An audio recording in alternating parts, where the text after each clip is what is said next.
मित्रों, नमस्कार। प्रसंग, घबराहट नहीं, आत्मबल चाहिए।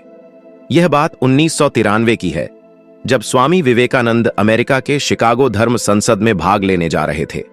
वह पहली बार पश्चिमी देशों की यात्रा कर रहे थे। उनके पास ज्यादा पैसा नहीं था, कपड़े साधारण थे और वे अपनी पूरी यात्रा भगवान के नाम पर ही कर रहे थे। भारत से अमेरिका तक की यात्रा कठिन और खर्चीली थी, लेकिन स्वामी जी का आत्मविश्वास अडिग था। समुद्री यात्रा और साहस की परीक्षा अमेरिका की यात्रा के दौरान उन्हें एक जहाज से जाना पड़ा, जिसमें ज्यादातर अंग्रेज यात्री थे।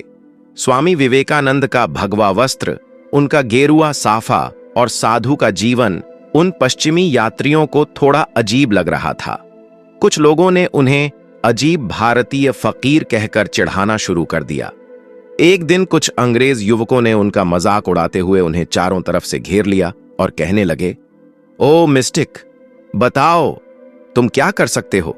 तुम्हारी पोशाक बड़ी महान है, लेकिन क्या तुम में कोई शक्ति भी है? स्वामी जी शांत थे।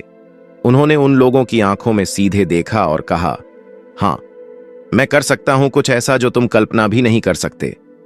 उन्होंने वहीं खड़े खड़े एक भारी भरकम लोहा उठा लिया, जो एक सामान्य आदमी नहीं उठा सकता था, और फिर एकदम गंभीरता से बोले, भारत के साधु सिर्फ कथा कहने नहीं निकलते, वे जीवन की सच्चाई लेकर चलते हैं। उन युवकों को जैसे करंट लग गया। वे हतप्रभ रह गए। एक ने पूछा, तुम कौन हो? क्या कोई जादूगर हो? स्वामी जी मुस्कुराए और बोले, मैं भारत की आत्मा हूं। तुम्हारे देश ने भौतिकता में प्रगति की है, लेकिन आत्मा के विज्ञान में तुम अभी शिशु हो। शिकागो धर्म संसद में उनका प्रभाव, जब वे शिकागो पहुंचे तब तक उनके पास बोलने के लिए कोई आधिकारिक निमंत्रण नहीं था, लेकिन वे डटे रहे। कई दिन तक भूखे रहे, फुटपाथ पर सोए, लेकिन हिम्मत नहीं हारी।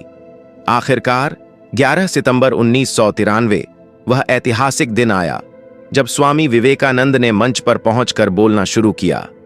Sisters and brothers of America, इन 5 शब्दों ने ही सभा को रुला दिया। पूरा हॉल तालियों से गूंज उठा। वहां बैठे लोग उनके आत्मबल, विनम्रता और गूढ़ ज्ञान से चकित रह गए।